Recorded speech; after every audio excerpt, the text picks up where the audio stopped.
اوکراین د روسیې د تولو مهم ترمینل وویش. په سنټرسبورګ کې پراخ ډرون برید. د روسیې په شمال لویدیځ کې د سنټرسبورګ ښار د شنبې شپې د اوکراین د پراخ ډرون بریدونو هدف وګرځید چې له امله یې د تولو یو مهم ترمینل زیانمن شوی دی.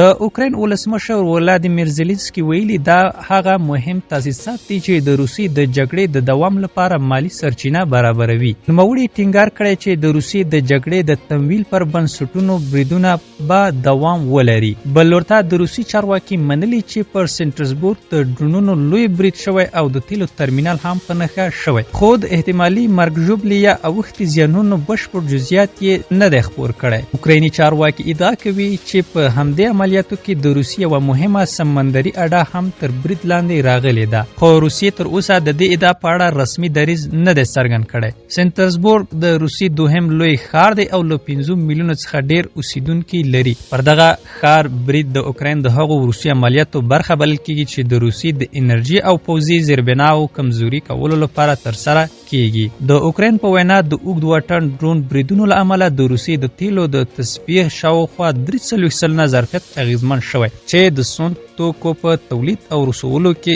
فشار زیات کړی دی. د ویډیو کتلو څخه مو نړۍ مننه. تر نورو لحظه پر لحظه خبري مطالب لپاره لمنګ سره پاتې. که زموږ چینل مو نوی سبسکرایب کړئ بارکزی پرس یوټیوب چینل در سره سبسکرایب کړئ.